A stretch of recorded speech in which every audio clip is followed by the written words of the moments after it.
7వ అధ్యాయం 29వ వచనాన్ని చదువుకుందాం.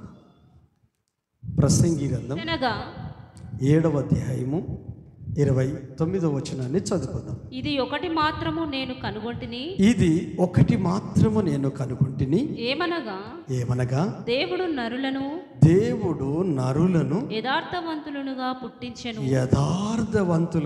పుట్టించెను. కానీ వారు వివిధమైన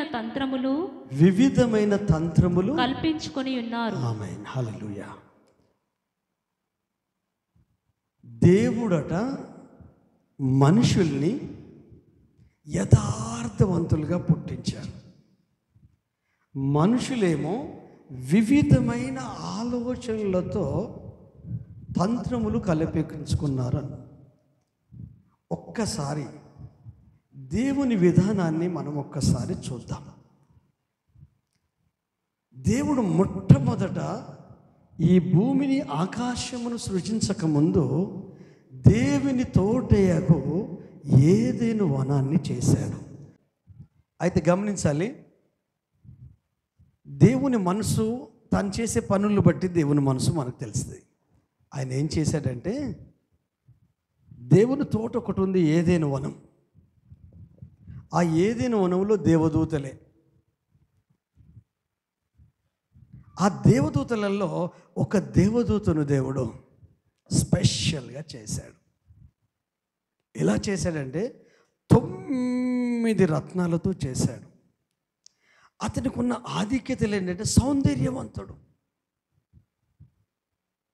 తేజస్సు కొట్టొచ్చినట్టు ఉంటుంది, జ్ఞానం, అభిషేకం పొందిన వ్యక్తి, కాలుచున్న రాళ్ళ మధ్య ఉంటాడు,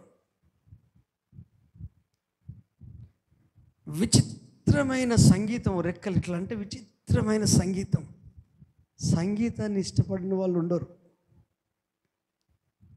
సోలో సాంగ్స్, జానపద గేయాలు, విప్లవ పాటలు, తెలంగాణ పాటలు, అవి ఏం చేస్తాయంటే మనిషిని పురికొల్పుతాయి, ప్రాణాలు పనంగా పెట్టడానికి. కానీ ఈ సంగీతం ఏంటంటే వాళ్ళని వాళ్ళు మైమర్చిపోతారు. సంగీతం వింటే స్వస్థతలు కూడా జరుగుతాయి. అంత సంగీతానికి పితామహుడు.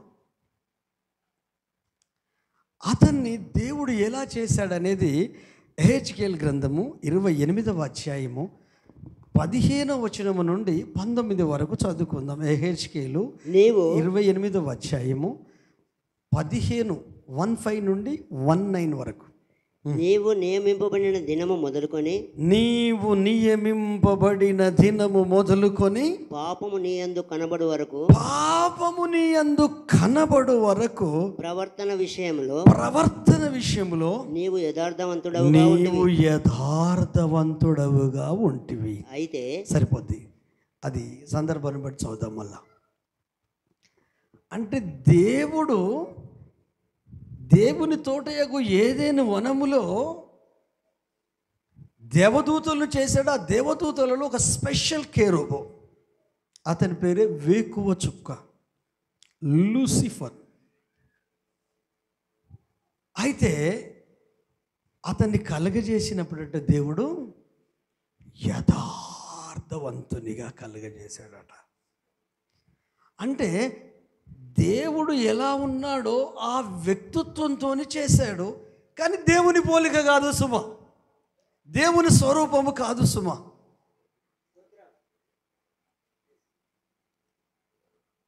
ఆయనలాగా ఆయన నేచర్ అంటే నీ ప్రవర్తన విషయంలో పాపము నీ యందు కనబడు వరకు నువ్వు యథార్థముగా ఉంటివి.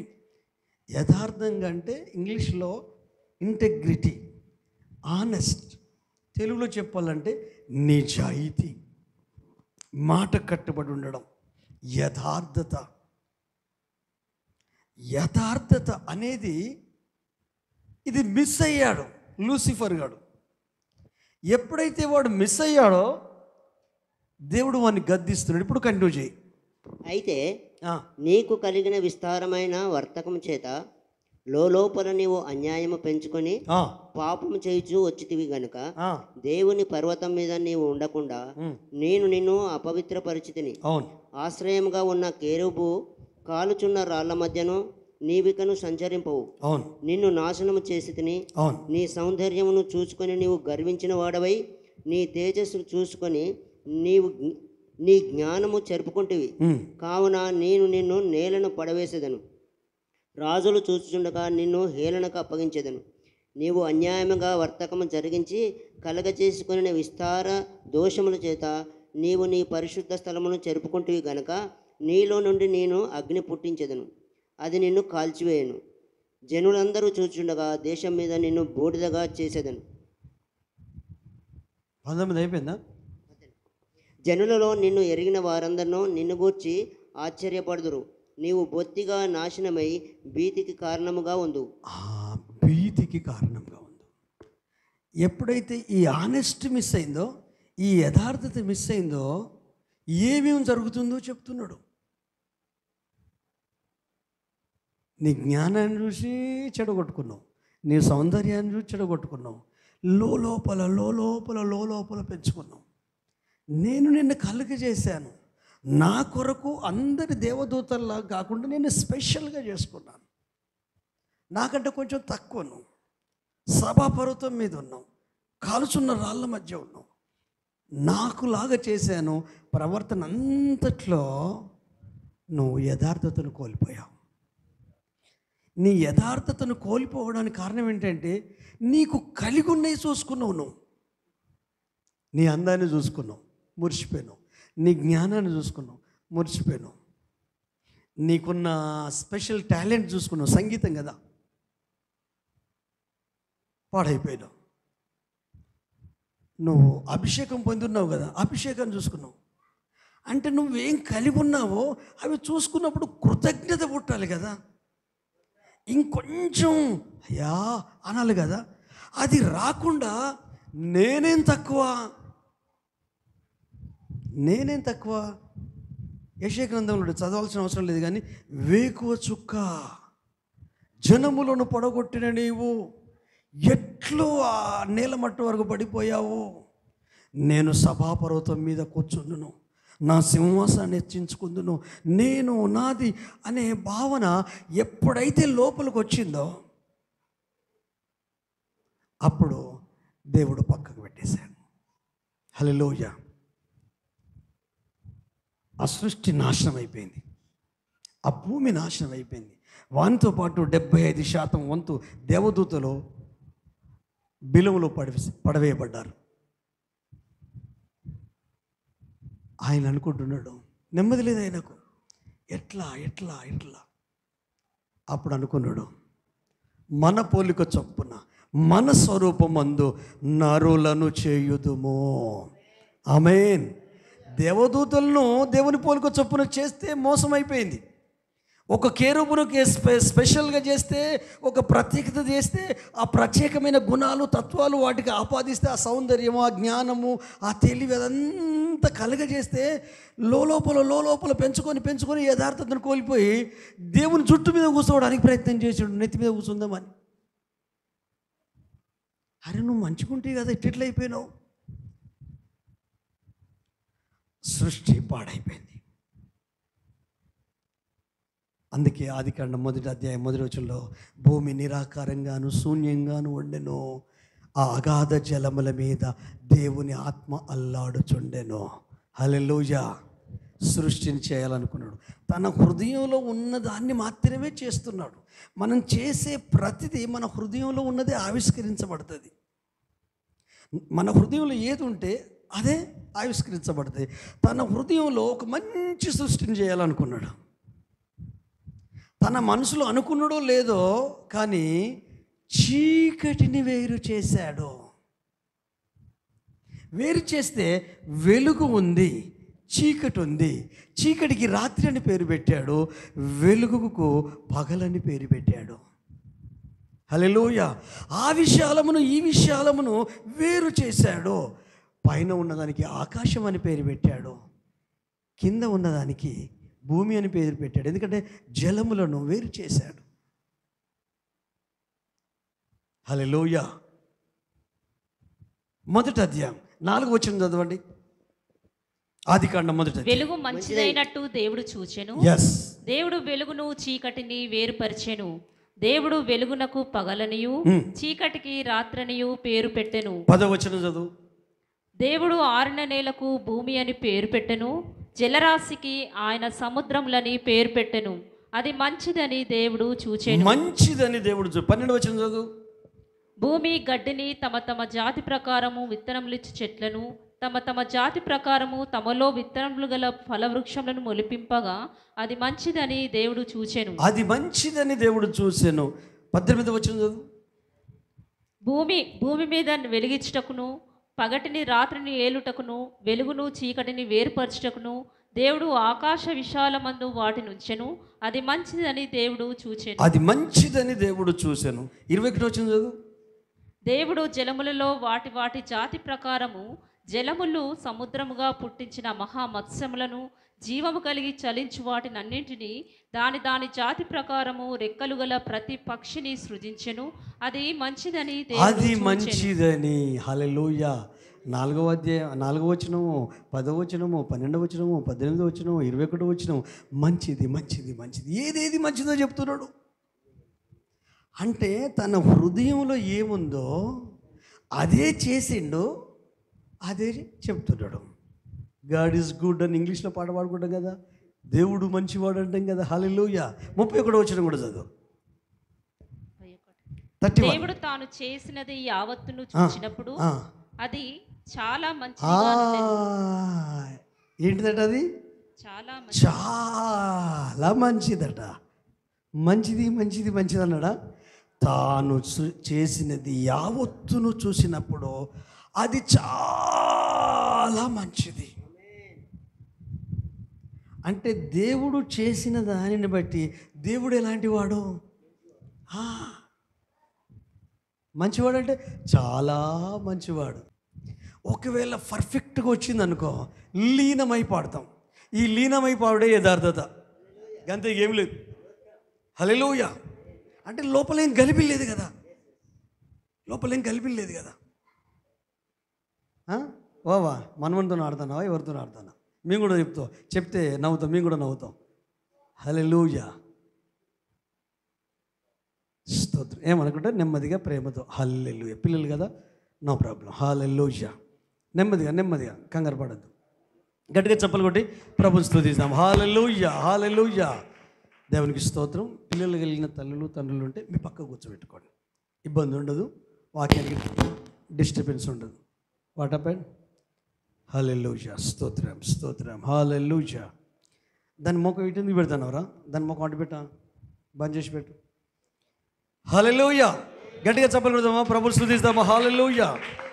అంటే దేవుడు మంచోడు. తన పోలిక చొప్పున తన స్వరూపమందు తన వలె మనుషులని చేశాడు. ప్రసంగి గ్రంథకర్త పరిశోధించి ఆత్మ అనుభవంతో సొలొమోను రాజు ఏమంటుంది తెలుసా? భూమి మీద ఒకటి నాకు కనపడ్డది, నేను రీసెర్చ్ చేశాను, సైంటిస్ట్ లాగా నేను అనాలిసిస్ చేశాను, నేను పరిశీలించాను, పరిశోధించాను, వడకట్టాను, నాకు కోరు దొరికింది. ఏంటి ఆ కోరు అంటే, దేవుడు నరులను యథార్థవంతులుగా పుట్టించాడు, కానీ మనుషులు తంత్రములు కల్పించుకున్నారు. అంటే యథార్థతను కోల్పోయారు. అర్థం కావడం కొరకు అదే ఆదికాండం 2వ అధ్యాయం మొదటి నుండి ఒక 7 వచనాలు చదువుకుందాం త్వరగా. ఆకాశమును భూమియు వాటిలోనున్న సమస్త సమూహము సంపూర్తి చేయబడెను. దేవుడు తాను చేసిన తన పని 7వ దినంలోగా సంపూర్తి చేసి తాను చేసిన తన పని అంతటి నుండి 7వ దినమున విశ్రమించెను. కాబట్టి దేవుడు ఆ 7వ దినమును ఆశీర్వదించి పరిశుద్ధపరిచెను. ఏలయనగా దానిలో దేవుడు తాను చేసినట్టు సృజించినట్టు తన పని అంతటి నుండి విశ్రమించెను. దేవుడైన యెహోవా భూమిని ఆకాశమును చేసిన దినమందు భూమి ఆకాశములు సృజింపబడినప్పుడు వాటి వాటి ఉత్పత్తి క్రమము ఇదే. అది వరకు పొలమందలి ఏ పొదయు భూమి మీద నుండలేదు, పొలమందలి ఏ చెట్టును మొలవలేదు. ఏలయనగా దేవుడైన యెహోవా భూమి మీద వాన కురిపించలేదు, నేలను సేదపరచుటకు నరుడు లేడు. అయితే ఆవిరి భూమి నుండి లేచి నేల అంతటిని తడిపెను. దేవుడైన యెహోవా నేల మంటితో నరుణ్ణి నిర్మించి వాని నాసిక రంధ్రంలో జీవవాయువు నూదగా నరుడు జీవాత్మాయను. దేవుడైన యెహోవా తూర్పున ఏదెన్లో ఒక తోట వేసి తాను నిర్మించిన నరుణ్ణి దానిలో ఉంచెను. మరియు దేవుడైన యెహోవా చూపునకు రమ్యమైనదియు ఆహారంనకు మంచిదైన ప్రతి వృక్షమును, ఆ తోట మధ్యను జీవ వృక్షమును, మంచి చెడులు తెలివినిచ్చి వృక్షమును నేల నుండి మొలిపించెను. మరియు ఆ తోటను తడుపుటకు ఏదేన్లో నుండి ఒక నది బయలుదేరి అక్కడి నుండి చీలిపోయి 4 శాఖలయ్యెను. చదువు బిడ్డ, చదువు, కంటిన్యూ చేయి. మొదటి దాని పేరు పీషోను. అది హవీల దేశమంతటి చుట్టూ పారుచున్నది. అక్కడ బంగారం ఉన్నది. ఆ దేశ బంగారము శ్రేష్టమైనది. ఎస్, అక్కడ బోలమును గోవేదికములను దొరుకును. రెండవ నది పేరు గిహోను. అది కూషు దేశమంతటి చుట్టూ పారుచున్నది. మూడవ నది పేరు హిదికేలు. అది అష్షూరు తూర్పు వైపునకు పారుచున్నది. నాలుగవ నది ఎఫ్రటిసు. మరియు దేవుడైన యెహోవా నరుణ్ణి తీసుకొని ఏదేను తోటను సేదపరచుటకు దాన్ని కాచుటకును దానిలో ఉంచెను. మరియు సరిపోద్ది. హల్లెలూయా. ఇప్పుడు దేవుడు ఏం చేస్తున్నాడు? సృష్టిని కలుగజేసిన తర్వాత భూమి ఆకాశాలను ఉత్పత్తి క్రమం చెప్తూ ఒక తూర్పు దిక్కున ఏదేను తోటను వేశాడు. ఆవిరి నేలను తడిపెట్టేట్టు చేశాడు. ఆ తడిపిన మట్టిని చేతితో పిసికాడు. పిసికిన దానిని ఒక బొమ్మగా చేశాడు. ఆ బొమ్మకు కళ్ళు ఉన్నాయి, ముక్కు ఉన్నాయి, చేతులు ఉన్నాయి, కాళ్ళు ఉన్నాయి. నాసిక రంధ్రాల్లో ఊపిరి ఊదితే నరుడు జీవాత్మ అయ్యాడు. ఈ నరుణ్ణి ఆ తోటలో ఉంచి సేద్యపరచుమని చెప్పాడు. ఈ తోటలో నువ్వు ఉండాలి, దీన్ని నువ్వు సేద్యపరచాలి. ఆ తోటలో ఒక నదిని పుట్టించి 4 శాఖలై వెళ్తే వెళ్ళిన ప్రతి చోట సమృద్ధి, ఆశీర్వాదం ఉంది. ఈ తోటను చూసుకోవాలి, సేద్యపరచాలి. అన్ని వృక్ష ఫలాలు నిరభ్యంతరంగా తినొచ్చు. జీవవృక్షము, మంచి చెడులు తెలుగునిచ్చు వృక్షం కూడా, ఇవి 2 కూడా స్పెషల్ ఆ తోటలో. కానీ ఒక్క వృక్ష ఫలం గురించి ఏమన్నాడంటే, ఇది 17 వచనం 17. అయితే మంచి చెడులు తెలివినిచ్చు వృక్ష ఫలములను తినకూడదు, నీవు వాటి తినదినంన నిశ్చయంగా చచ్చేదమని నరునికి ఆజ్ఞాపించాడు. ఆమేన్. ఆయన చెప్పుడు ఎంత స్ట్రేట్ ఫార్వర్డ్ అండి. మంచి చెడు తెలివినిచ్చే వృక్షఫలం ఉంది, అది తిన్న దినమున నిశ్చయముగా నువ్వు సచ్చెదవు. అయితే ఈ సృష్టి క్రమాన్నంతా ఎవరు చూస్తున్నారు? మీకు ఏమైనా ఐడియా ఉందా? పడిపోయినోడు కూడా ఉన్నాడు చూడు. వాని మైండ్ అంతా దేవుని మీదే. నన్ను గూలగొట్టిండు, నన్ను పడగొట్టిండు. ఈయన ఏం చేస్తాడు? ఆకారం లేని దానికి ఆకారం ఇచ్చిండు, వెలుగు లేని దానికి వెలుగుని ఇచ్చిండు, భూమిని చేసిండు, నీళ్ళను అటు చేసేసిండు, సూర్య నక్షత్రాలను చేసిండు, సముద్రంలో ఉన్న అన్నింటిని చేసిండు, పక్షులను చేసిండు, చేపలను చేసిండు, అన్నింటిని చేసిండు. ఇంకేం చేస్తాడు? మంచిది మంచిది మంచిది. ఏం చేస్తున్నాడు? వస్తే ఆయన ఏమంటున్నాడంటే, మనం చదువుకున్నాం కదా గత కాలంలో 26, 27, 28 వచనాల్లో, మన పోలిక చొప్పున మన స్వరూపమందు నరులను చేయుదము. వాళ్ళు ఆకాశ పక్షులను, సముద్ర మత్స్యములను, సముద్రంలో ఉన్న సమస్త వాటిని ఏలుతారు, నిండిస్తారు, వృద్ధి చెందుతారు, లోపరుచుకుంటారు, పరిపాలిస్తారు. అంత 26 నుంచి 28 వచ్చిన వరకు అవన్నీ చాలాసార్లు మనం చదువుకున్నాం. అవన్నీ దేవుని పోలికచ్చు. అంటే దేవుడు ఎలా ఉన్నాడో, దేవుని మనసు ఏంటో, దేవుని గుణం ఏంటో, దేవుని తత్వం ఏంటో, దేవుని నేచర్ ఏంటో, దేవుని ఆలోచన ఏంటో అదంతా మనిషికి ఆపాదించాడు దేవుడు. దేవుడు వేరే, మనిషి వేరే కాదు. అందుకే యేసుప్రభు తమ్ముడు యాకోబు ఏమంటే తెలుసా, ఈ నోటితోనే దేవుని పోలిక చొప్పున పుట్టిన మనిషిని శపిస్తాము, ఇదే నోటితో పరలోకమందున్న తండ్రిని స్తుతిస్తాము. ఓ మనుషులారా, మీ ఒక్క జలలుండే తీయటి నీరు కాసేపు, ఉప్పు నీళ్ళు కాసేపు వస్తాయా? మరేంటి నీ నోట్లో కాసేపు బూతులు, కాసేపు పాటలు, కాసేపు ఇంకో మాటలు కాసేపు ఎట్లా వస్తాయి? ఇది యథార్థత కాదు. అంటే ప్రతి మనిషి దేవుని పోలిక. కులం ఏదైనా కానీ, మతం ఏదైనా కానీ, ప్రాంతం ఏదైనా కానీ, హిందువే కానీ, ముస్లిమే కానీ, క్రిస్టియనే కానీ, ప్రతి మానవుడు దేవుని పోలిక. దేవుని స్వభావం మానవునికి దేవుడిచ్చాడు. అలాగే ఆదామును కలుగజేశాడు. తోటలో హాయిగా ఉన్నాడు. అంటే ఎంత యథార్థంగా, ఎంత ఆనెస్ట్గా, ఎంత కల్మషం లేకుండా, ఎంత హ్యాపీగా. గలిబిలు లేవు, గందరగోళాలు లేవు, టెన్షన్ లేవు. పులితో ఆడుతాడు, జింకతో ఆడుతాడు, ఏనుగుతో ఆడుతాడు, పాంపిల్లతో ఆడుతాడు, నాగుంబాముతో ఆడుతాడు, కొండసిలువతో ఆడుతాడు. ఏ హాని లేదు. ఒక్క ఆదాం ఒక్కడే డిఫరెంట్, మిగతా అన్ని డిఫరెంట్. వాటి శరీరాలు డిఫరెంటు, వారి అన్నీ డిఫరెంటే. చెట్లు డిఫరెంటు, అక్కడ ఉన్న అన్ని డిఫరెంటు, వాటరు అంత వాతావరణాన్ని ఎంత హ్యాపీగా ఉండంటే, దేవుడు అనుకున్నాడు మంచిది అనుకున్న దేవుడు ఏమన్నాడు, అరే ఒంటరిగా ఉంటే మంచిది కాదు అని గాఢ నిద్ర కలిగజేసి, అతని పక్కటెముకని తీసి స్త్రీనిగా నిర్మించి, పెళ్ళి పెద్దగా ఆయనే తండ్రిగా తల్లిగా దగ్గరికి తీసుకొచ్చి, వాళ్ళిద్దరి హృదయాలను ముడివేసి, ఇటు తరపున తల్లిదండ్రి ఆయనే, ఇటు తరపున తల్లిదండ్రి ఆయనే ప్రత్యక్ష సాక్షి. వాళ్ళను ముడివేసి, మీరు నిండించండి, ఫలించండి, అభివృద్ధి చెందండి, లోపరుచుకోండి, ఏలండి అని ఒక అద్భుతమైన విషయాలు వారికి అధికారం అన్నీ ఇచ్చేసి దేవుడు బాధ్యతను అప్పగించాడు. ఆనందిస్తున్నాడు, వారి లోపల సంతోషిస్తున్నాడు. చల్లపూట వచ్చేవాడు, వాళ్ళతో కలిసి ఆనందించేవాడు. ఇప్పుడు తల్లిదండ్రులు ఉంటే, కొడుకు కోడలు వాళ్ళకు వచ్చిన పిల్లలు ఉంటే, తాత అమ్మమ్మ నానమ్మ వీళ్ళు ఈ కాలక్షేపం ఈ పిల్లలతో కలుగుద్ది కదా. హల్లెలూయా. తండ్రి పనికి పోయి వచ్చిన తర్వాత, తల్లి పనికి పోయి వచ్చిన తర్వాత, అది కూలి పనికి పోయే తల్లి అయినా పర్వాలేదు, ఫస్ట్ వచ్చిందంటే కాలరెక్కల మొహం కడుక్కొని ఆ కొడుకును గుండె కత్తుకొని ఫస్ట్ పాలిస్తుంది. పాలిచ్చినాక వాడు తాగిన తర్వాత వాడు తల్లిని చూసి నవ్వుతూ ఉంటాడు. ఈ తల్లి సంతోషిస్తుంటా ఉంటుంది, ఆనందిస్తూ. అట్లా పరలోకపు తండ్రి ఆదమ్మ వాళ్ళని చూసి, సృష్టిని చూసి ఆనందించేవాడు, సంతోషించేవాడు, ధరించేవాడు. ఎందుకంటే ఇలాగూ దేవుడు చేశాడు. సృష్టిలో చేసింది ప్రతిదీ, పెద్ద జ్యోతి చిన్న జ్యోతి ఉన్నది కదా, అది కాలములు సమయములు సూచించడానికి 24 గంటలు కావచ్చు, 1 ఇయర్ కావచ్చు, 1 నెల కావచ్చు, 1 డే కావచ్చు. అంత సృష్టిలో ఉన్న ప్రతిదీ ఈరోజు యథార్థతను తప్పలేదు. సూర్యుడు తప్పలేదు. ఏం సెలవిచ్చాడో, ఏం చెప్పాడో ఆ గ్రహాలన్నీ ఇప్పటికీ తిరుగుతున్నాయి. ఒకదానికొకటికి తాకకుండా ఒక కక్షలో తిరుగుతుంది. భూమి ఒక కక్షలో తిరుగుతుంది. గ్రహాలు, నవగ్రహాలు ఈరోజు వరకు అవి డిస్టర్బ్ కాలేదు. కానీ డిస్టర్బ్ చేసేవాడు ఒకడు ఉన్నాడు కదా, సాతానుగాడు.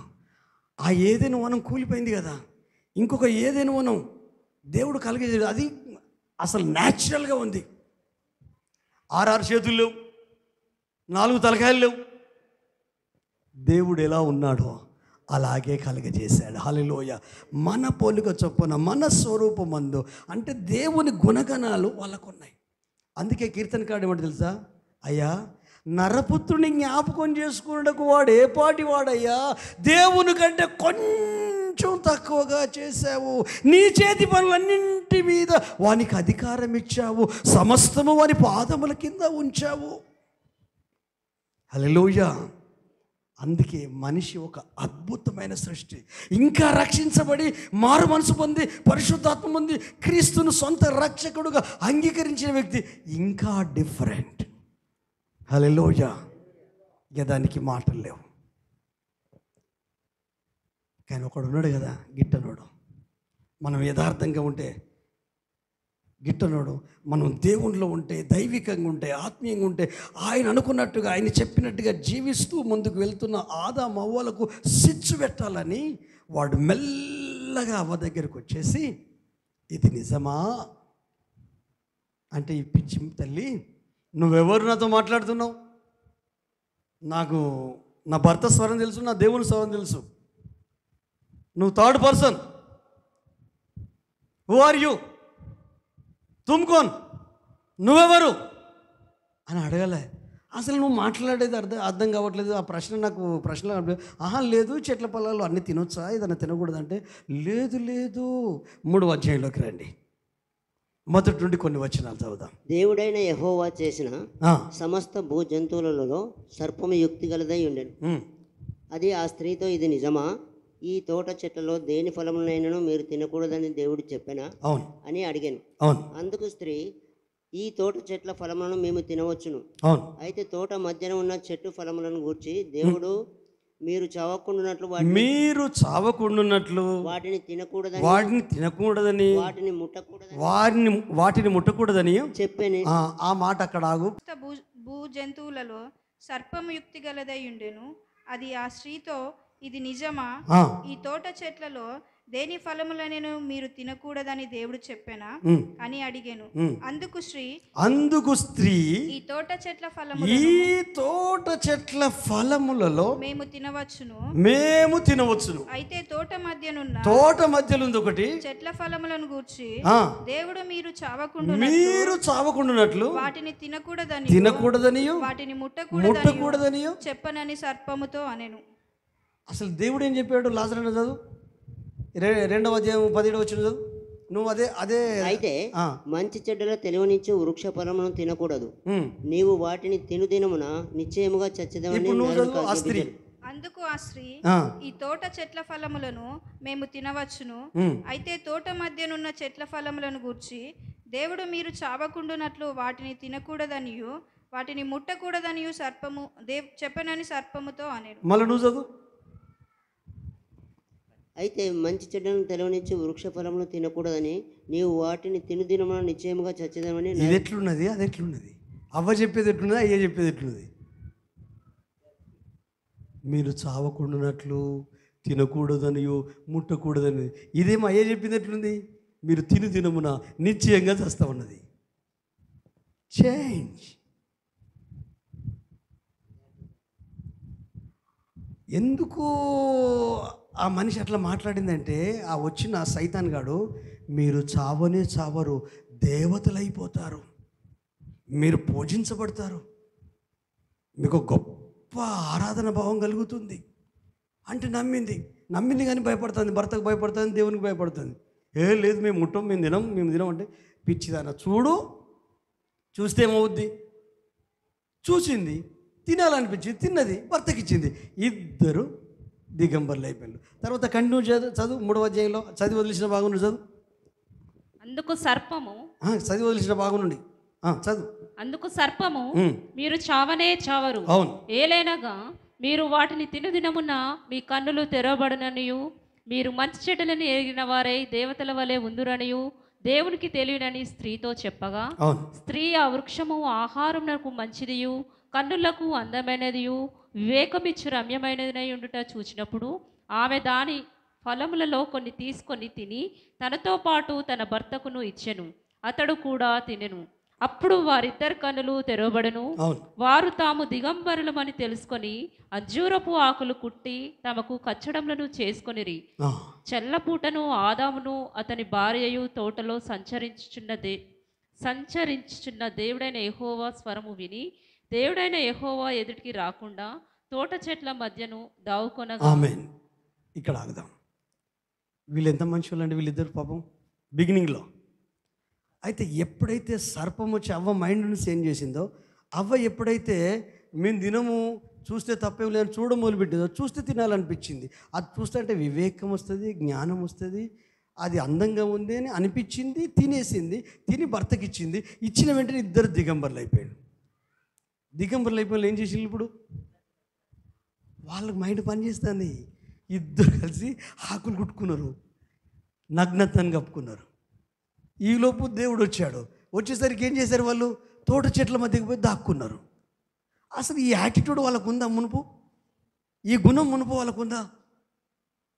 దేవుడు చేసింది ఎలా చేశాడు, ఎందుకు చేశాడు, ఎక్కడ నిలబెట్టాడు, ఎలాంటి ఆధిక్యతలు ఇచ్చాడు, ఏ ప్లేసెస్ ఇచ్చాడో, ఎంత స్థాయి కిరీటముగా ఉన్న భార్యాభర్తలు, ఏలికలో ఉన్న భార్యాభర్తలు వాని మాయ మాటలకు మోసపోయి మనసును చెడగొట్టుకొని చూడొద్దన్న పండును చూసి, చేయొద్దన్న పనిచేసి ఆ పండుని తిని మహిమా వస్త్రాలు కోల్పోయి దిగంబరులు అయిపోయి, అయ్యా మాది పొరపాటు అయిపోయింది క్షమించని మోకరించకుండా, ప్రార్థించకుండా, భయపడకుండా, అయ్యో పొరపాటు జరిగింది కానీ ఇద్దరిద్దరు ఒకరినొకరు హెచ్చరించుకోకుండా, భార్య భర్తలు ఇద్దరిద్దరు సరి చేసుకోకుండా, ఎందుకంటే వాళ్ళు ఇద్దరే ఉన్నారు కదా మాట్లాడగలిగే వ్యక్తులు, వాళ్ళకు గతం తెలుసు కదా, ఇప్పుడు ప్రస్తుతం తెలుసు కదా, ఇప్పుడు వాళ్ళు చేసిన పనిని బట్టి వారికి జరిగిన పరిస్థితి తెలుసు కదా, ఆ ఆనెస్ట్ ఎట్లా మిస్ అయింది, ఆ యథార్థత ఎట్లా మిస్ అయింది, ఆ దైవత్యం ఎట్లా తొలగిపోయింది, ఆ దైవ వస్త్రాలు ఎట్లా తొలగిపోయింది, ఆ మహిమ ఎట్లా తొలగిపోయింది, అయ్యో భార్య భర్తలమే కదా ఒకరినొకరు నగ్నత్వం చూసుకోలేకపోతున్నాం, ఇబ్బంది అనిపిస్తుంది,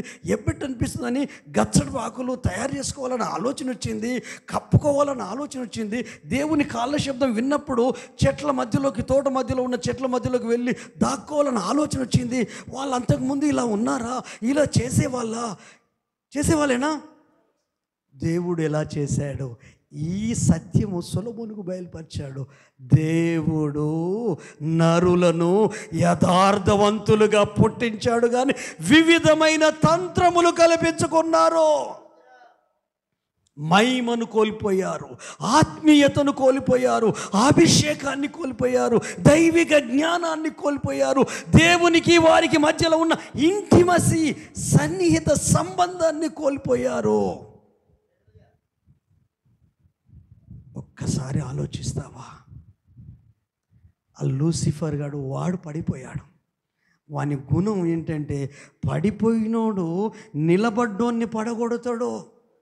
ప్రభు ఎవరిని పట్టుకున్నాడో, ప్రభు ఎవరితో నడుస్తున్నాడో, ప్రభు ఎవరికి ప్రత్యక్షత ఇస్తున్నాడో, ప్రభు ఎవరిని బలపరుస్తున్నాడో, ఏ కుటుంబాన్ని బలపరుస్తున్నాడో, ఆత్మీయంగా, వాక్యానుసారంగా, లేఖనానుసారంగా తన ఆత్మచేత నడిపిస్తూ ఉంటాడో, అలాంటి వ్యక్తులను పడగొట్టడానికి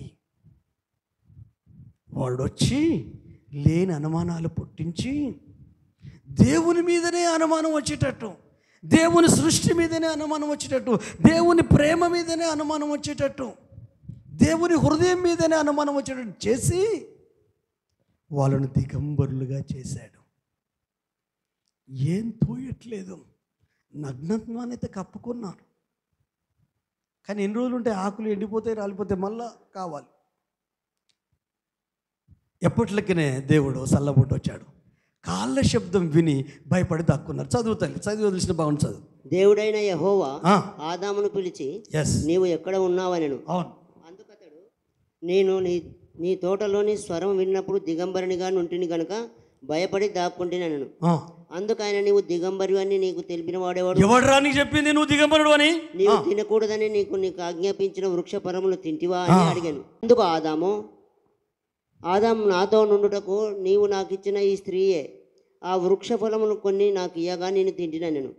అప్పుడు దేవుడైన యెహోవా స్త్రీతో నీవు చేసినది ఏమిటని అడగగా, సర్పము నన్ను మోసపుచ్చినందున తింటినా నేను. అందుకు దేవుడైన యెహోవా సర్పంతో, నీవు దీన్ని చేసినందున పశువులన్నింటిలోనూ భూజంతువులన్నింటిలోనూ నీవు శపింపబడిన దానివై నీ కడుపుతో ప్రాకుచు నీవు బ్రతుకు దినములని మన్ను తిందివు. అక్కడ ఆగదాం. హల్లెలూయా. ఇప్పుడు చూడండి, అందరికంటే చెప్పలు కొడతాం, ప్రభు స్తుతిస్తాం. హల్లెలూయా. ఆదాం పిలుస్తున్నాడు, ఎప్పటికి ఎదురుగా వచ్చేటోడు, ఎప్పటికి కలిసేటోడు. కాళ్ళ శబ్దం విన్నా బయటికి రారు వీళ్ళిద్దరు. ఆయనే అనుకున్నాడు, వాడు మాట్లాడేటట్లేడు, నేనే మాట్లాడతాను. ఆదామా ఎక్కడున్నావురా బాబు అంటే, అయ్యా నీ కాళ్ళ శబ్దం విన్నప్పుడు నాకు భయం వేసింది. గతంలో ఎప్పుడన్నా భయం వేసిందా? ఎప్పుడు ఇప్పుడు ఎందుకు భయం వేసింది? అయ్యా నేను బట్టలు లేకుంటున్నాయా. అరే నువ్వు దిగంబరు అని చెప్పినోడు ఎవడయ్యా? తిన్నతన పని తిన్నావా అంటే చెప్పొచ్చు కదా, తిన్నా అంటే అయిపోతుంది కదండి. సరే నా భార్య ఇచ్చింది తిన్నా అంటే అయిపోతుంది కదా. కానీ ఏం మెన్షన్ చేసిండు? నీవు నాకు ఇచ్చిన ఈ స్త్రీ. ఎంతో దుర్మార్గం, ఎంతో దుర్మార్గం. తినకుండా ఉడకపోయావు, సరే తిన్నావు, పొరపాటు నీదే కదా. ఇప్పుడు వాళ్ళు చేయమన్నారని మనం చేస్తామా? చేస్తే డేంజరే. వీళ్ళు చేయమంటారని వాళ్ళు చేయమని చేస్తే డేంజరే. సరే ఆమె తినమని, నువ్వు ఎట్లా తింటావు? నేను ముందు చేసిన కదా, నీకే ఆజ్ఞ ఇచ్చిన కదా. నాది పొరపాటు అయిందయ్యా, ఇక నా భార్య కదా తప్పేటట్లేదు తిన్నా అంటే అయిపోవు. అక్కడ కూడా యథార్థత మిస్ అయింది. నువ్వు నాకు ఇచ్చిన స్త్రీయే పండించింది అంటాడు. అంటే దేవుని కూడా ఇన్వాల్వ్ చేస్తున్నాడు. నువ్వు ఇవ్వకపోతే నేను ఎందుకు చేస్తా? ఏమనలే. అమ్మాయిని కూడా అడిగాడు, అమ్మాయి అంటే ఆమె ఉంటుంది, ఆమె సర్పం నన్ను మోసం చేసిందయ్యా అంటది. కానీ నేను మోసపోయినట్లేదు, నా యథార్థతను మిస్ అయినట్లేదు. నువ్వు నన్ను ఏ విధంగా చేసావో, ఏ విధంగా నిర్మించి ఆదాంతో జతపరిచి మమ్మల్ని ఏలు విస్తరించు ఫలించు అని ఒక ఆధిక్యతను, ఒక కిరీటములాగా, ఒక మహిమ కిరీటాలు ధరింపజేసావో, ఆ మహిమోన్నతమైన సన్నిధిని వదులుకున్నాము. మహిమ వస్త్రాలు పోయాయి. ఈ బుద్ధి లేని మాటలు వినడం వల్ల ఇదైపోయింది. నా బుద్ధి లేని తనం వల్ల నా భర్తను కూడా నేను ఇది చేసేసాను. అనవసరంగా నేను అమ్మకాన్ని వమ్ము చేశాను. మమ్మల్ని నువ్వెంత నమ్మావు, ఎంత హోప్స్ పెట్టుకున్నావు అని మాట్లాడితే బాగుండు. అయ్యా ఈ పాము మోసం చేసిందయ్యా. వెంటనే క్షణం ఆలోచించకుండా దేవుడు అని తెలుసా, సర్పమా బ్రతికినన్ని దినాలు పొట్టతోని ప్రాకుతావు, మన్ను తింటావు, భూమి మీద ఉన్న అన్నిటికంటే నువ్వు శపించబడిన దానివి, ఈడవబడిన జీవితం నీది. మన్ను తినడం అంటే ఏంటండి? ఎంత భయంకరం అండి మన్ను తినడం అంటే. కూరగాయలు తినొచ్చు, గడ్డి తినొచ్చు, సృష్టిలోనే అన్నీ తినొచ్చు, తింటే కదా. ఇప్పుడు ఆకును తిన్నే మేకట ఆరోగ్యంగా ఉంటుందట, మేకను తిన్న మనిషి అట మంచం ఎక్కుతాడట. అది అన్ని ఆకులు తింటుంది, అందుకే ఆరోగ్యం. హల్లెలూయా. కానీ ఈ పామును శపించాడు. సైతానికి నువ్వు ఎట్లా అవకాశం ఇస్తావు? సర్పమా, ఏదో నువ్వు తెలియగలదానివి, జ్ఞానం ఉన్న, యుక్తి అంటే జ్ఞానం, నీకు జ్ఞానం ఉన్నదానిగా చేశాను నేను. నువ్వు చేస్తే నువ్వు దయ్యంగానికి, లూసిఫర్ గానికి లోపలికి రావడానికి అవకాశం ఇస్తావా? ఇక నువ్వు నడుచులేదు, నువ్వు పొట్టతోనే ప్రాకాలే. ఒక్కసారి ఊహించుకుందామండి, మనం చేతులతో పొట్టతో ప్రాక్తి ఎట్లుంటుందండి మన లైఫ్. నడిచే మనం ఊహించుకోవడానికే అగ్లిగా లేదు, పాక్కుండా పోయే బ్రతుకో. మళ్ళీ చదివి ఆపేసిన ఆ పామును శపించేదా. మరియు అది నీకును స్త్రీకిని నీ సంతానమునకు ఆమె సంతానమునకు వైరము కలిగజేస్తారు.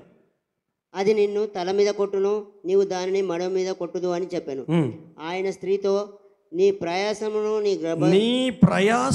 నీ గర్భవేదనను నేను మిక్కిలి హెచ్చిస్తాను. వేదనతో పిల్లలను కందువు, వేదనతో పిల్లల్ని కంటావు. నీ భర్త ఎడల నీకు వాంఛ కలుగుతుంది.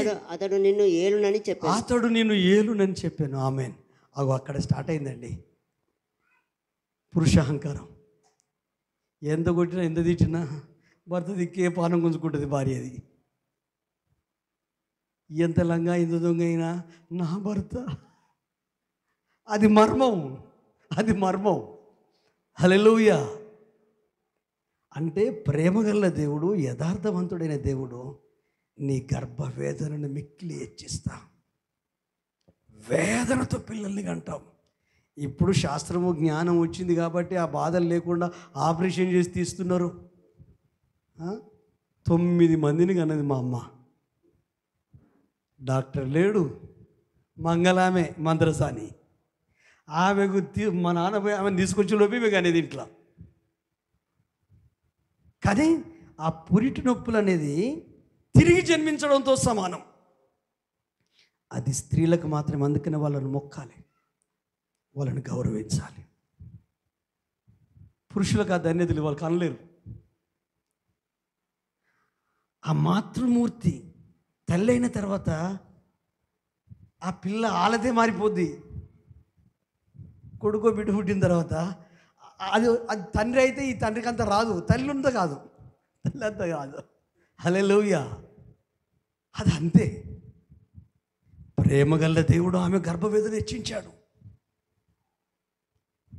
నీ పురుషుడు ఎడల వాంఛ కలుగుతుంది, పురుషుడు నేను వెళ్తాడు. అందుకని ఇప్పుడు రుబాబంతా పురుషులతో ఉంటుంది మీ ఇంట్లో.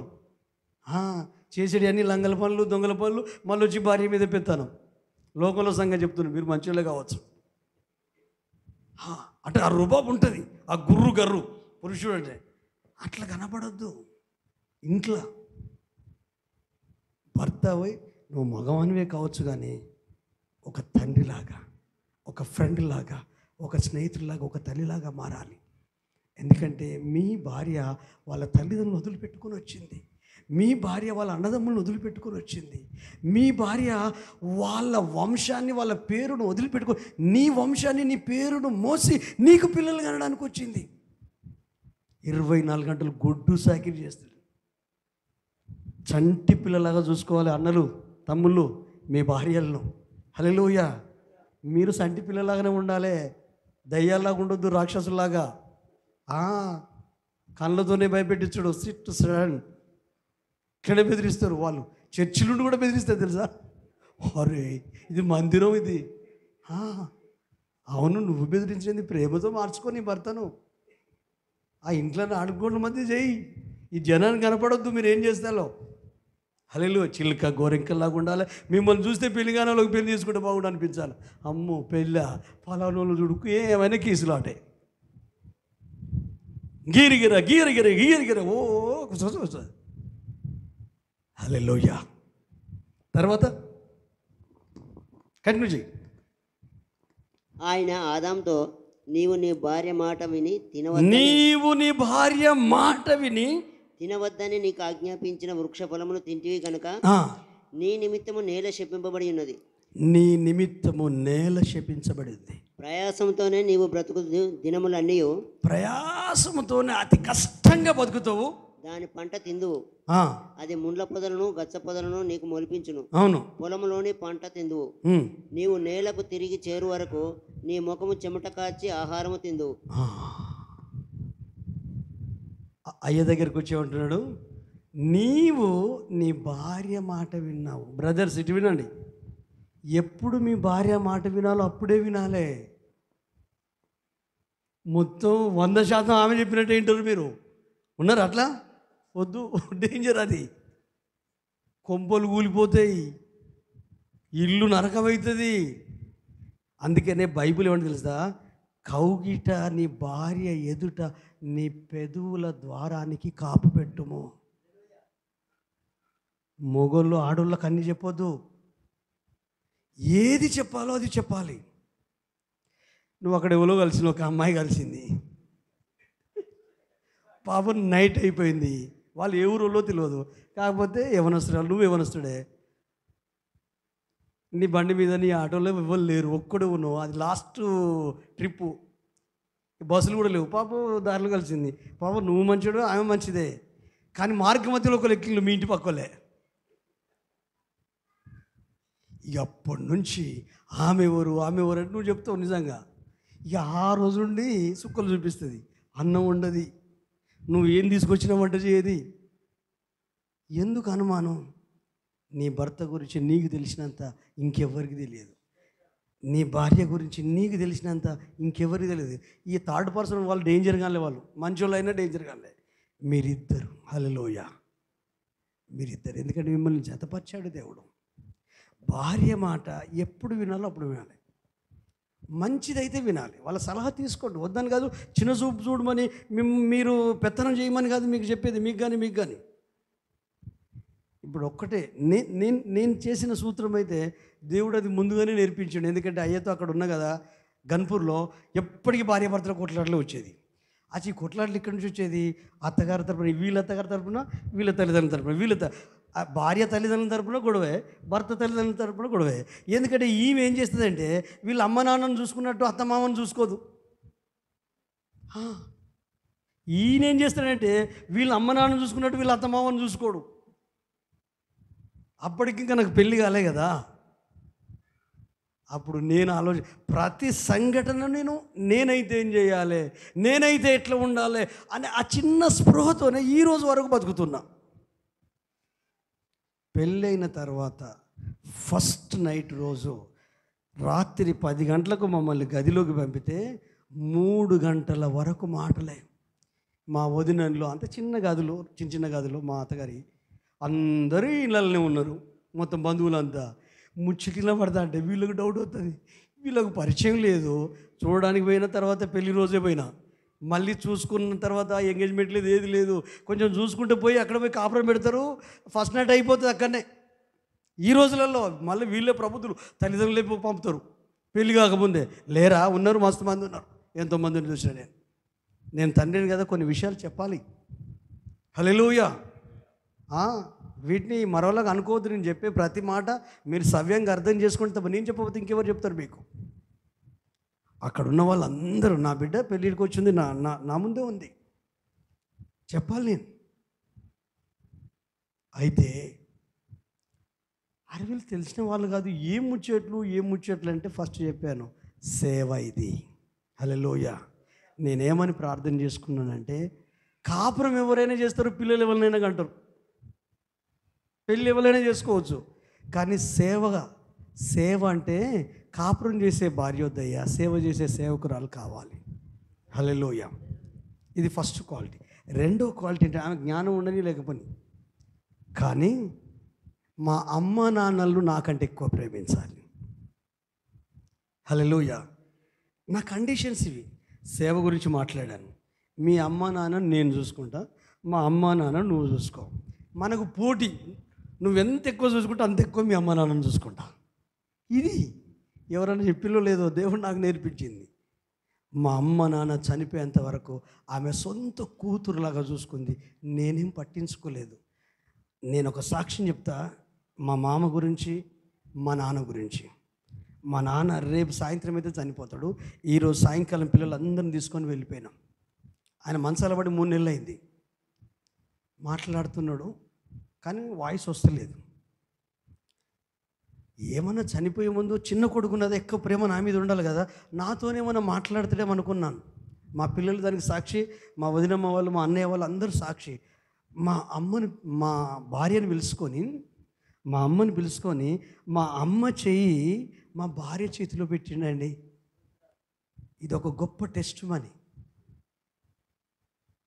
కొడుకా అమ్మను చూసుకోరా అంటడం అంటలే, ఈమెకి చెప్పిండు, ఎవరికి చెప్పాలని చెప్పిండు. ఆయన ముసలోడు తెలికల్లోడే. హల్లెలూయా. అయితే మా నాన్న అట్లా. తర్వాత మా నాన్న చనిపోయిన కొన్ని సంవత్సరాలకు మా మామ చనిపోయాడు. చనిపోయే ముందు ఆయన కూడా 2 రోజులకు ముందు అక్కడికి వెళ్తే ఆయన కూడా తెలికల్లోడు, పాస్టర్ కదా. ఏం చేసిండు తెలుసా, మా అత్తమ్మ చెయ్యి నా చేతిలో పెట్టాడు. మా మామర్దులు ఉన్నారు, వాళ్ళ కోడళ్ళు ఉన్నారు, అందరు ఉన్నారు, వాళ్ళ బిడ్డలు 5గురు ఉన్నారు. 5గురు ఎవరి చేతిలో పెట్టలే, మా అత్త చేతిని. ఎవరి చేతిలో పెట్టాడు? నా చేతిలో పెట్టాడు. పెట్టిన 2 రోజులకి ఆయన చనిపోయాడు. అంటే కొన్నిసార్లు మనం చనిపోయే ముందు మనకు తెలిసిపోద్ది, అయిపోతుంది అనేది మనకు సిగ్నల్స్ వస్తాయి. అప్పుడు జ్ఞానం పనిచేసి ఎవరినెవరికి అప్పగించాలో అప్పగిస్తారు. నిజంగా వాళ్ళు మా చేతులు పెట్టినందుకు 100% ఆమె న్యాయం చేసింది, 100% నేను న్యాయం చేశాను. నేను అల్లునిలాగా లేను, కొడుకులాగా ఉన్నాను. ఆమె కోడల్లాగా లేదు, కూతురులాగా ఉన్నారు. ఇది ప్రాక్టీస్ చేయండి ఈ రోజు నుండి. సవాల్ చేస్తున్న భార్యాభర్తలారా, ఒకవేళ మీ అత్తమామలు తల్లిదండ్రులు బ్రతుకుంటే ఇట్లా చేయండి, పోటీ పడండి, భార్యాభర్తలు పోటీ పడండి. చేస్తారా? చెయ్యండి. అట్లా చూస్తారేంది? గట్టిగా చప్పట్లు కొట్టండి. మంచి విషయాలు కదా. హల్లెలూయా. నేల శపించబడింది, బ్రతికిన దినాలన్నీ చెమటోడ్చి బ్రతుకుతావు. భూమి గచ్చ పొదలు, ముండ్ల పొదలు మొలిపిస్తాయి. మహిమలో ఉన్న ఈ కుటుంబానికి, అధికారంలో ఉన్న ఈ భార్యాభర్తలు దేవుని ప్రతినిధులుగా ఉండి ఏలికలో ఉన్న వాళ్లకు కష్టాలు ఎందుకు వచ్చాయి, శ్రమలు ఎందుకు వచ్చాయి, నష్టాల పాలు ఎందుకు అయ్యారు, ఇబ్బందుల పాలు ఎందుకు అయ్యారు, భయం ఎందుకు వచ్చింది, కన్నీళ్ళు ఎందుకు వచ్చింది, దేవునికి ఎందుకు భయపడుతున్నారు, ఎందుకు గచ్చటపులాగా చుట్టుకున్నారు, ఎందుకు తంత్రములు కల్పించుకున్నారు, ఎందుకు చెట్ల మధ్యలో దాక్కున్నారు, ఎందుకు దేవుని ఎదుటికి రాలేకపోయారంటే యథార్థతను మిస్ అయ్యారు.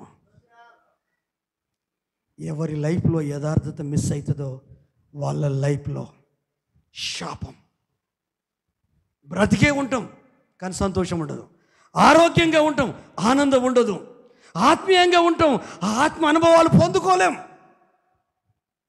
మనసులో తృప్తి ఉండదు. ఎందుకంటే యథార్థతను మిస్ అయ్యాం. యథార్థతను మిస్ అయితే, ఆనెస్ట్ని మిస్ అయితే వాళ్ళ లైఫ్ ఏమైపోయింది? శ్రమలు రావడానికి మెయిన్ రీజన్ అదే, కష్టాలు రావడానికి మెయిన్ రీజన్ అదే.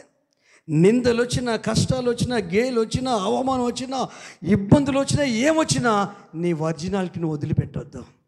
ఏంటి నీ ఒరిజినాలిటీ? రక్షించబడినప్పుడు, బాప్తిసం తీసుకున్నప్పుడు, పరిశుద్ధాత్మ పొందుకున్నప్పుడు, ప్రభును సొంత రక్షకుడుగా అంగీకరించేప్పుడు, నూతనముగా క్రీస్తులో నువ్వు జన్మించినప్పుడు ఆ ఆనందము, ఆ అనుభూతి, ఆ అనుభవాలు, ఆ విశ్వాసము, ఆ ప్రత్యేకత, ఆ పరిశుద్ధత, ఆ పరలోకము మహిమ అది ఉందే, అది వీళ్ళని కలుగజేసినప్పుడు ఉన్న అది ఉందే, అది అంటే నిన్ను నువ్వు ఎప్పుడో మిస్ అయిపోయావు. హల్లెలూయా. నీ ఆత్మీయతను మిస్ అయిపోయావు, నీ సమర్పణను మిస్ అయిపోయావు, నీ దైవిక జ్ఞానము, నీ తగ్గింపు, నీ ప్రేమ, నీ ఆరాటము, నీ పోరాటం ప్రభు కొరకు. యవనస్తుని కాలినడక గన్పురకు నడుస్తానండి. మీరు కూడా నడుచుకుంటూ వెళ్ళిన సందర్భాలు ఉన్నాయి, సైకిళ్ళ మీద వెళ్ళిన సందర్భాలు ఉన్నాయి, ఎంతోమంది కొరకు ప్రార్థనలు చేసిన సందర్భాలు ఉన్నాయి, పని కట్టుకొని సువార్త చేసిన సందర్భాలు ఉన్నాయి, ఇతరుల క్షేమం కొరకు పాటుపడిన సందర్భాలు ఉన్నాయి. యేసు క్రీస్తుని గురించి సమయం మనకు అసహ్యమైన మనకు ఎన్నోసార్లు ఎంతో మందికి చెప్పి క్రీస్తుని పరిచయం చేసి ఆయన సన్నిధికి నడిపించిన అనుభవాలు ఉన్నాయి. శాపం నుంచి విడిపించబడిన అనుభవాలు ఉన్నాయి, రోగం నుంచి విడిపించబడిన అనుభవాలు ఉన్నాయి, మరణం తప్పించబడిన అనుభవాలు ఉన్నాయి, ప్రభులో ఆత్మలో ఆనందించిన అనుభవాలు ఉన్నాయి, ప్రభు ప్రత్యక్షతను పొందుకున్న అనుభవాలు ఉన్నాయి, అన్నీ ఉన్నాయి. కానీ ఏది మిస్ అయింది? ఆనెస్ట్ మిస్ అయింది, యథార్థత మిస్ అయింది. ఆదామవ్వలకు మిస్ అయితే మాకు మిస్ అయినట్ట అని మీరు అనుకుంటారేమో. హల్లెలూయా. ఒకవేళ సింహావలోకనం చేసుకో, నీవు ఎలాంటి వ్యక్తివి, అసలు నువ్వు ఎట్లుండేదానివి, ఎట్లుండేవాడివి, ఎన్ని గంటలు ప్రార్థన చేసేది, ఎన్ని గంటలు బైబిల్ చదివి, ప్రభు కొరకు ఎంత ప్రయాసపడుతూ ఉండేవాడివి, ఆత్మల దాహం కలిగి, కుటుంబ యోగక్షేమాల కొరకు, పిల్లల కొరకు, ఫ్యామిలీ కొరకు, ఆర్థిక ఇబ్బందులు లేకుండా, అనారోగ్యాల పాలు కాకుండా, అప్పుల పాలు కాకుండా, నిరుత్సాహంలోకి, నిర్జీవులకు వెళ్ళిపోకుండా ఎంత ఉత్సాహంగా, ఎంత ఆనందంగా, దినదినం హ్యాపీనెస్ ఉండేది. ఆ ఆనందం కనుమరుగైపోయింది, ఆ ఆత్మీయత కనుమరుగైపోయింది, ఆ ఆప్యాయత కనుమరుగైపోయింది. ఎందుకు కనుమరుగైపోయింది అంటే ఆనెస్ట్ మిస్ అయినప్పుడు సైతానికి తెలుసు, ఆస్తిని ఏమనడు, ఆనెస్ట్నే మిస్ చేస్తాడు. నీ ఆనెస్ట్ని మిస్ చేయడం కొరకు వాడెంత దూరమైనా వెళ్తాడు. మీకు ఒక విషయం చెప్తా, మీకు తెలిసిన విషయం చెప్తా, నా సమయం కూడా ముగింపులోకి వస్తుంది, 5-10 నిమిషాల్లో క్లోజ్ చేస్తా. యోబును గురించి చాలాసార్లు మనం విన్నాం. యోబును గురించి బైబిల్ ఏమని చెప్తుందంటే యథార్థవర్తనుడు అని చెప్తుంది. మొదటి అధ్యాయం 6వ వచనం చదువుదామా? మొదటి అధ్యాయం 6వ వచనం చదువుదామా? దేవదూతలు యెహోవా సన్నిధిని నిలుచుటకై వచ్చిన దినమొకటి తటస్థించెను. ఆ దినమున అపవాదియగువాడు వారితో కలిసి వచ్చెను.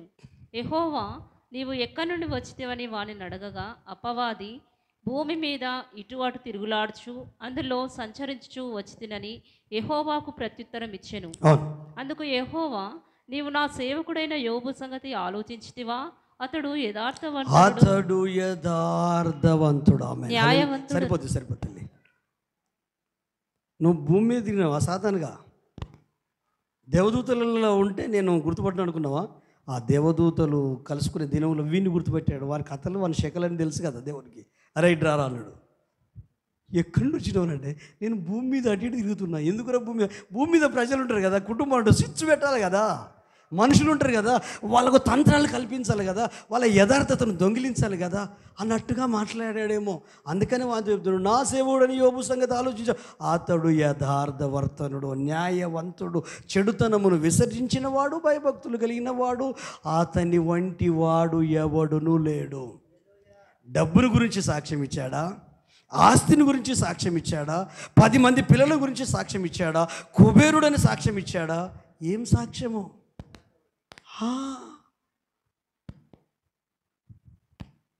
ఇది ఎవరికి? నీకు నాకు కాదు, దయ్యంగానికి, లూసిఫర్ గానికి.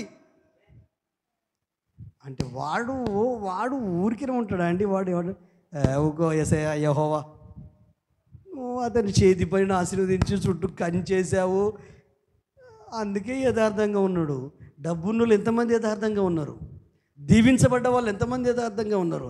పిల్లలు ఉన్న వాళ్ళు ఎంతమంది యథార్థంగా ఉన్నారు? ఆస్తిపాస్తులు ఉన్న వాళ్ళు ఎంతమంది యథార్థంగా ఉన్నారు? బిల్డింగులు పొలాలు ఉన్న వాళ్ళు ఎంతమంది యథార్థంగా ఉన్నారు క్రైస్తవులలో? చెప్పండి, మీకు తెలిసిన వాళ్ళల్లో. అవి చేయబట్టే ఉన్నాడని వాడంటాడు. అరే నాయనా, నీకు పర్మిషన్ ఇస్తాను, నువ్వేం చేస్తావో చెయ్యి, యథార్థత అయితే వదిలిపెట్టాడు రా బాబు అని చెప్పి. అతని మనసు డబ్బు మీద లేదు, అతని మనసు పేరు మీద లేదు, అతని మనసు పిల్లల మీద లేదు, అతని మనసు ఒంటెల మీదనో గొర్రెల మీదనో ఎడ్ల మీదనో వ్యవసాయం మీదనో పనుల మీదనో ఆస్తి మీదనో లేదురా నాయన, తన మీద కూడా లేదురా. నా యందు భయభక్తులు కలిగి చెడుతను న్యాయంగా ఉండే వ్యక్తి, యథార్థంగా ఉండే వ్యక్తి, నా కుమారుడు, నా సేవకుడు, అతని వంటి వాడు భూమి మీద ఎక్కడా లేడు. 2వ అధ్యాయంలో కూడా అదే మాట అంటాడు, అతని వంటి వాడు ఎవడూ లేడని. యోబు గ్రంథం 2వ అధ్యాయంలో కూడా అదే మాట ఉంటాడు. చదవాల్సిన అవసరం లేదు, చెప్తున్నా వినండి. అంటే పర్మిషన్ ఇస్తాడు. పర్మిషన్ ఇస్తే యథార్థతను టార్గెట్ చేసి వాడు ఏం చేశాడు? ఫస్ట్ ఆస్తులో లాగేసుకున్నాడు, ఒంటెలు లాగేసుకున్నాడు, గొర్రెలు లాగేసుకున్నాడు. పని మనుషులు చచ్చిపోవడము, ఒక్కడు బ్రతుకుండడం, పిడుగు లాంటి వార్త చెప్పడం, గొర్రెలు ఒంటెలు అంత లాగేసుకున్నాడు ఒకటి తర్వాత ఒకటి. కొద్దిసేపటికి భోజనం చేస్తున్న ఆ ఫ్యామిలీలో అన్నపానాలు పుచ్చుకుంటుంటే వీళ్ళు మాత్రమే చెప్పిన, మిగతా వాళ్ళు బతికిళ్ళు. అదేం విచిత్రం, ఈ 10 మంది చచ్చిళ్ళు. అది గాలి వచ్చి ఆ బిల్డింగ్ అది కూలిపోతే ఈ 10 మంది కథమైపోయారు. 10 మంది కొడుకులు చనిపోయారు, 3 బిడ్డలు 7 కొడుకులు చనిపోయారు. ఇటు ఆస్తి మీద అన్నీ పోయినాయి. ఒకే రోజు వార్త మీద వార్త, పిడుగు లాంటి వార్త, ఒకటి తర్వాత ఒకటి తర్వాత అడ్డు వచ్చి ఒకరి తర్వాత ఒకటి వచ్చేస్తున్నాడు. సావుకు ఎవరు సలహా చెప్తున్నాడు. ఒక్కడు వాడు చెప్పేటోడు, నేను ఒక్కరినే బతుకున్నాను ఈ వార్త చెప్పడానికి అంటున్నాడు. వాడు లిటరల్గా తన కళ్ళ ముందు చూసిన వ్యక్తి వచ్చి సాక్ష్యం ఇస్తున్నాడు. నా కళ్ళ ముందు జరిగిందయ్యా, మన పనులను పలానోళ్ళు కొట్టి చంపి ఒంటెలను గాడిదలను తీసుకుపోయారు, గొర్రెలను తీసుకుపోయారు, ఎడ్లను తీసుకుపోయారు. ఇంకోటి వచ్చి, నేను అక్కడ భోజనం పెట్టే కాడనే ఉన్నా, నేను చూశానయ్యా, అక్కడ పిల్లలు చచ్చిపోయారయ్యా, అవి పిల్లలు అన్నీ అయిపోయినాయి ఒకటి తర్వాత ఒకటి. అప్పుడు బట్టలు చింపుకున్నాడు, బూడిద పోసుకున్నాడు. కానీ ఏమన్నాడు తెలుసా? యెహోవా ఇచ్చెను, యెహోవా తీసుకొని పోయాను, యెహోవా నామమునకు స్తుతి కలుగును కాక. యథార్థతను కోల్పోయిందా? కోల్పోలేను. ఒక చిన్న మాట చెప్తా. కొత్తగా సేవ చేస్తున్న దినాల్లో నేను ఒక కిరాణా షాప్కి వెళ్ళి 100 రూపాయలు ఇచ్చాను. అవి తీసుకున్నాను, సరుకులు 100 రూపాయలు. నా గురించి ఆ పరిసర ప్రాంతాల్లో తెలుసు, వాళ్ళకు మంచి సాక్ష్యం ఉందని తెలుసు, టీవీలో మాట్లాడుతున్నానని తెలుసు. కానీ ఆ వ్యక్తి అక్కడనే ఎప్పటికి వెళ్తాం కాబట్టి నేను 500 లోటు ఇచ్చాను అనుకొని నాకు 400 వాపసు ఇచ్చాడు, 100 రూపాయల సామాన్ ఇచ్చాడు. నేను మనిషినే కదా, డబ్బు అంటే ఎట్లుంటుంది, ఎంత పాస్టర్ అయినా. హల్లెలూయా. కానీ ఆనెస్ట్ ముఖ్యం. అయితే దేవుడే ఇచ్చిండు అనుకోనా, నా పరిస్థితిని బట్టి ఆయనను మర్చిపెట్టాడు, దేవుడే చేసిండు అనుకోనా. ఇవేంటి? ఇవన్నీ తంత్రములు, యథార్థత కాదు. మెల్లగా జేబులో పెట్టుకోవడం ప్రయత్నం చేసినా, లెక్క పెట్టుకుంటే ఇక మనసు ఒప్పుతలేదు. వెంటనే, సార్ మీరు 400 ఎక్కువ ఇచ్చిళ్ళు అని ఇస్తే ఆయన తీసుకున్నాడు. ఆయన ఒక మాట అన్నాడు, ఏమన్నాడు తెలుసా? మీ గురించి చాలామంది మీ విశ్వాసాలంతా మా దగ్గరనే తీసుకుంటారు, చిల్లర సమానం. మీ గురించి మంచి సాక్ష్యం ఉంది, టెస్ట్ చేద్దామని నేనే కావాల్సుకుని 400 ఎక్కువ ఇచ్చిన, అసలు నువ్వు ఏంటో తెలుసుకుందామని అన్న.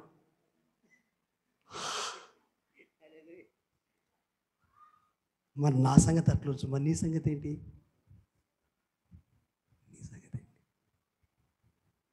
సైతాన్ని యథార్థనే దొంగిలిస్తాడు, ఆనెస్ట్ని దొంగిలిస్తాడు. వానికి డబ్బు అక్కర్లేదు, నీ పిల్లలు అక్కర్లేదు. నువ్వు యథార్థంగా ఉంటే కథమే. వాడు నిన్ను పట్టుకోడు, యోబుని పట్టుకోవడానికి వచ్చిండు పిల్లలు, ఆయన యథార్థం వదిలిపెడతలేడు. 9-10 వచనాలు చదువు. అతని భార్య వచ్చి, నీవు ఇంకనూ యథార్థతను వదలకుందువా? దేవుని దూషించి మరణము కమ్మెనను. అందుకతడు సరిపోతుంది, అక్కడ ఆగుదాం. ఇప్పుడు ఈ అందరిని తీసుకున్నాడు కానీ భార్య నుంచిండు. భార్య నెంబర్ 1, మీరందరి మధ్యలో. కానీ టార్గెట్ భార్య నుంచి సైతాన్ భార్య లోపలికి వెళ్ళి మాట్లాడుతున్నాడు. ఏమంటాడు? చచ్చిపోయా, ఈ ఆరోగ్యం కూడా క్షీణించిపోయింది, ఆస్తి పోయింది, పిల్లలు పోయిళ్ళు, అన్ని పోయిళ్ళు, విలువ పోయింది, పేరు పోయింది, నీ ఫ్రెండ్స్ కూడా వచ్చారు కదా, మీద పడి ఏడ్చారు కదా, ఏడ్చారు. కానీ నువ్వే పాపి అని చెప్పారు, వాళ్ళు చెప్పారు. అక్కజేలలు అన్నదమ్ములు ఉన్నారు కదా, ఒక్కరిని దగ్గరికి వస్తలేరు. ఇప్పుడు ఇన్ని కష్టాలు ఉన్నావు, నేను పాపం అంటున్నాడు, జాలి కూడా వస్తలేదు. నాకు కూడా జాలి వస్తలేదయ్యా, కానీ నువ్వు చచ్చే మంచిగా అనిపిస్తుంది. కానీ నువ్వు చచ్చే ముందు దేవుని తిట్టు, కానీ తిట్టడానికి ముందు యథార్థతను వదిలిపెట్టు. యథార్థత గురించి ఎందుకు మాట్లాడాలి? ఏమి పిచ్చిది? ఇన్ని జరిగినా ఇంకా దేవుణ్ణి వదిలిపెట్టవా? ఆ గుడి మానవా? ఆ ప్రార్థన వదిలిపెట్టవా? ఆ సంఘాన్ని వదిలిపెట్టవా? ఆ పాస్టర్ని వదిలిపెట్టవా? అక్కడికే వెళ్తావా అంత దూరం నుండి? హల్లెలూయా. ఆనెస్టీ. అన్నీ పోయినాయండి. చర్మం చీకిపోయింది, ఆరోగ్యం క్షీణించింది. కష్టకాలంలో తన బాధ తాను తప్ప దేవుడు దూరం నిలబడి చూస్తున్నాడు. సైతాన్ గాడు మొత్తం నిండా ముంచుతున్నాడు. భార్యను కూడా వాడుకున్నాడు, స్నేహితులను వాడుకున్నాడు, అక్కజల్లెలను వాడుకున్నాడు. ఎవ్వరు కనికరిస్తలేరు. అయ్యో పాపం జాలి పడతలేరు అంటే అసలు ఎంత దారుణమండి. అసలు మనుషులేనా అక్కజల్లెలు? స్నేహితులు మనుషులేనా? వాళ్ళు ఏమన్నా జంతువులా? మనుషులే కదా. ఆ మనిషి కనలేదుట చర్మం చీకిపోయి చిల్ల పెంకులతో గీక్కుంటూ బూడిద పోసుకొని నీసుకంపు అంత అవస్థ పడుతుంటే అయ్యో పాపం అంటాడు ఒక్కడు లేడు. భార్య కూడా పాపం అంటలేదు. కానీ ఇన్ని పరిస్థితుల మధ్యలో యథార్థతను వదిలిపెట్టలేదు. శ్రమలలో యథార్థతను వదలలేదు. ఏం జరిగిందో తెలియదు. స్నేహితులు వచ్చారు, అరే సారీ రాబాయ్ అని మాట్లాడారు.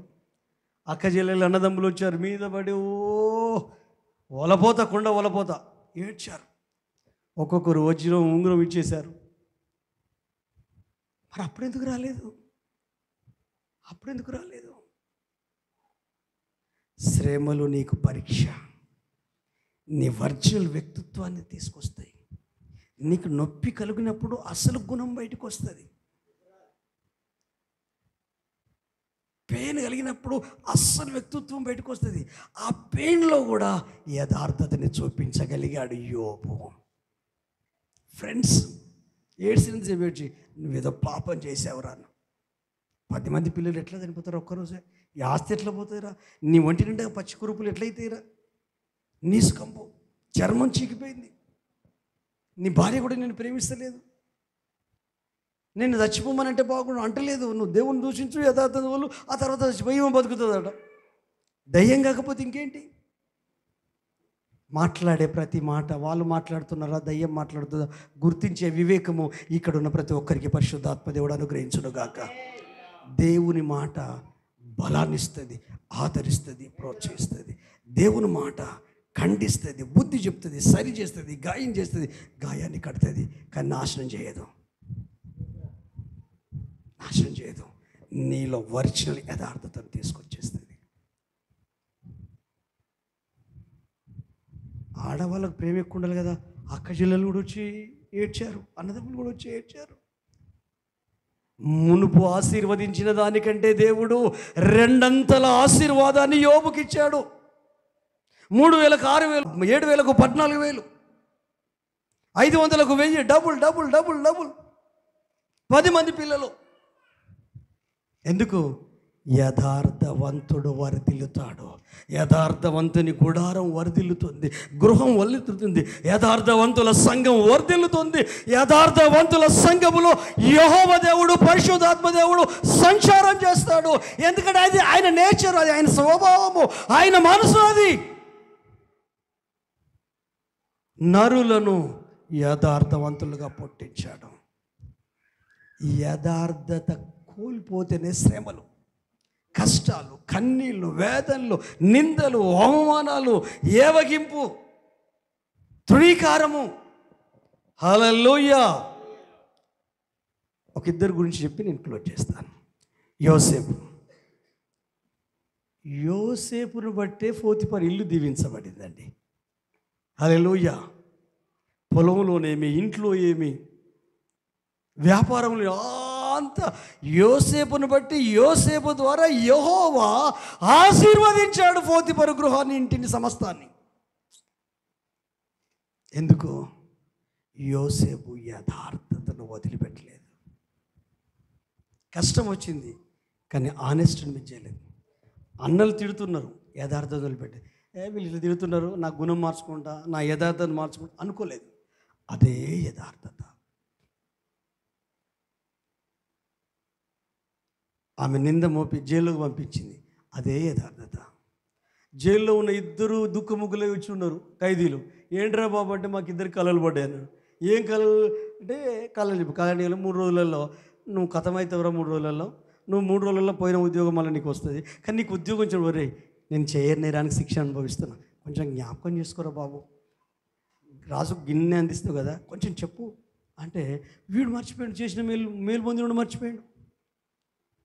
ఎంత కోపం రావాలి, ఎంత బాధ అనిపించాలి. ఆనెస్ట్ మిస్ కాదు, నేను నా గుణానే మార్చుకుంటా, వీళ్ళు ఇంతే అంటే నువ్వు ఎవరి కొరకు బతుకుతున్నావు, దేని కొరకు బతుకుతున్నావు? దేవుని కొరకు కదా నువ్వు బ్రతికేది.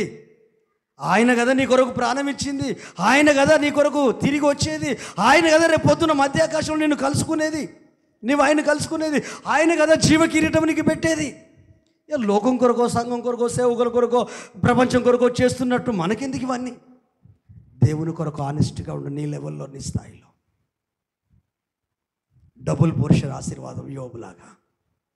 కష్టాలు ఉంటాయి ఉండని, అవమానాలు ఉంటే ఉండని, గుండె గాయమైతే కానీ, నొప్పి కానీ మారుదాం, మనసును మార్చుకుందాం, బ్రతుకును మార్చుకుందాం, రియాలిటీ యథార్థతలోకి వచ్చేద్దాం. మర్చిపోతే దేవుడు మర్చిపోతాడని యథార్థతను. యథార్థంగా ఉన్న వారికి ఏ మేలు చేయకుండా మానడు. యథార్థవంతులకు చీకట్లో వెలుగుపడుతుంది. యథార్థవంతులు ముఖదర్శనం చేస్తారు. నువ్వు దైవికంగా దేవునిలో యథార్థంగా ఉన్నప్పుడు పరిశుద్ధాత్మ దేవుడే నిన్ను ఆనర్ చేస్తాడు, నిన్ను ముద్రిస్తాడు ఆత్మచేత. లోకానికి భయపడకు, మనుషులకు భయపడకు, దేశానికి భయపడకు, రాజకీయ నాయకులకు భయపడకు, పోలీసులకు భయపడకు, ఎవరికి భయపడకు, నువ్వు యేసయ్యకు మాత్రమే భయపడు అంటాడు కదా ఆమెతో, పనికిరాని దాంతో. పిచ్చిదనం మన ఇద్దరేమో అనుకుంటున్నావు, నన్ను దేవుడు చూస్తున్నాడు, దేవునికి విరుద్ధంగా నేను పాపం చేయను అని పారిపోయాడు. అక్కడ జైల్లోకి వెళ్తే జైల్లో మేలు పొందిన వ్యక్తి కూడా మర్చిపోయాడు. రాజు కలబడితే అక్కడి నుంచి చెరసాలలో నుండి సింహాసనం మీదకి ఎక్కాడు. యథార్థత ఓడిపోదు, నిజాయితీ ఓడిపోదు. గొప్ప సాక్ష్యం యథార్థత.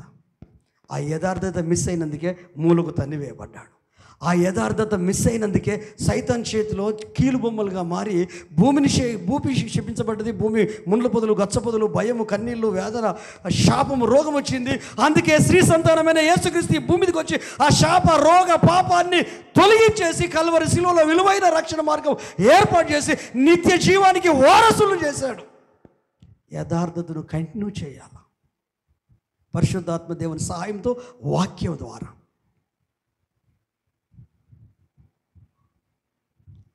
ఎంత గొప్ప రాజు పిల్లను చూసి పెళ్లి చేశాడండి. యోసేపుకు మెడలో బంగారు గొలుసు వేశాడు, చేతులకు ఉంగురం తొడిగాడు, అందరు చూస్తుండగా సింహాసనం వేశాడు. బాబు నువ్వే పరిపాలకుడు నాయన. ఒక మంచి కుటుంబంలో అమ్మాయిని చూసి చేశాడు.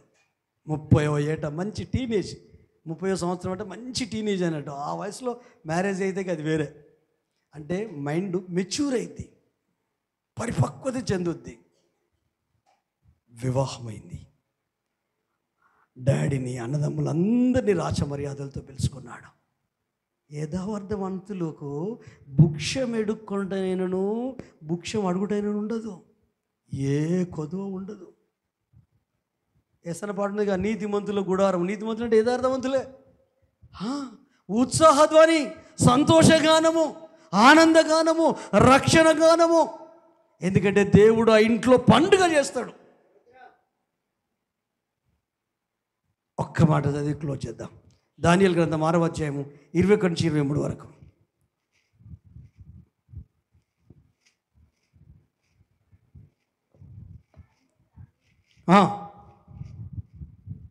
చదువుకోడుగా 21వ వచనం నుండి.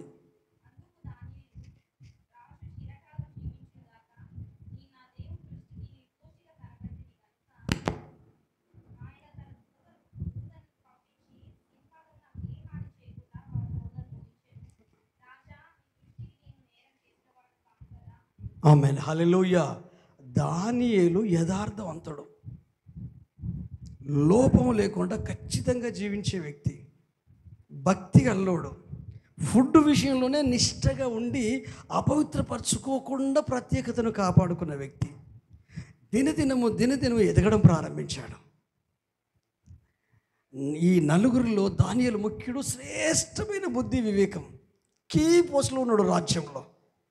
కానీ మిగతా అధికారులు, మంత్రులు, అధిపతులు వీళ్ళంతా ఏం చేశారంటే అన్ని లెక్కలు కరెక్ట్ చెప్తున్నాడు, దేవుని అందే తప్ప లోపం ఎక్కడ దొరకబట్టట్లేము, ఏం చేద్దామని రాజు దగ్గరికి పోయి వీళ్ళందరూ సంతకాలు చేశారు. రాజా మీరు ఒక్కళ్ళు సంతకం చేయాలి. ఎందుకు సంతకం చేయాలి? మేము అందరం ఓకే అయిపోయినాం, ఎమ్మెల్యేలమంతా ఓకే అయిపోయినాం, మంత్రులమంతా ఓకే అయిపోయినాం, కాబట్టి మేము ఎవరు దిక్కుంటే వాళ్ళే ముఖ్యమంత్రి, ఎవరు దిక్కుంటే వాళ్ళే ప్రధానమంత్రి అవుతారు, మాకు మాత్రం నెల రోజులు మీరే దేవుడు. వీళ్ళకట నెల రోజులు ఎవరు దేవుడట? రాజే దేవుడట. నీకు తప్ప మేము ఎవరికి ప్రార్థన చేయదు ఒక 1 month. అరే ఇది వినడానికి మస్తు అనిపిస్తుంది. మనల్ని ఉత్సాహపరిచిన, మనల్ని పొగిడిన, మనల్ని పైకెత్తిన, ఇప్పుడు ఉంటాయి చూడు, ఎగిరేసే నిచ్చెలు ఉంటాయి, మింగేసే పాములు ఉంటాయి. కైలాసమా? ఏమాట? వైకుంఠపాలమా?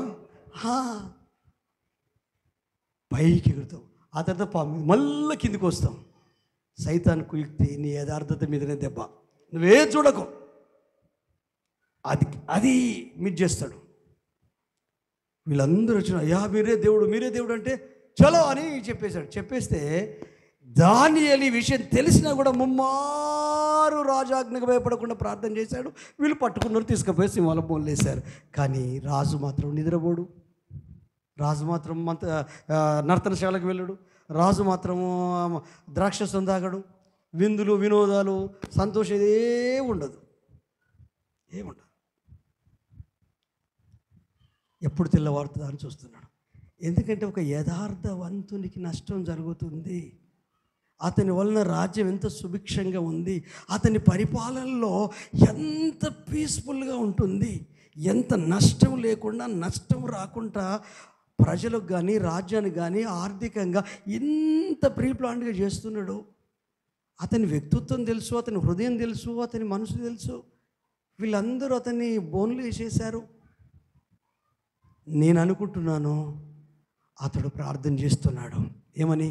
ఒక అన్యుడైన రాజు, అయ్యా దానియేలు మంచోడయ్యా, యథార్థవంతుడయ్యా, తన కొరకు తాను ఏం ఆలోచించలేదు, రాజ్య వ్యవహారాల కొరకే, రాజ్యంలో ప్రజల యోగక్షేమాల కొరకే, నష్టం కానీ కష్టం కానీ వాటిని ఇవ్వకుండా ఎంత కష్టమైనా పడి ప్రజలు బాగుండాలని కోరుకునే వ్యక్తిలో మొదటి వరుసలో ఉన్న వ్యక్తి.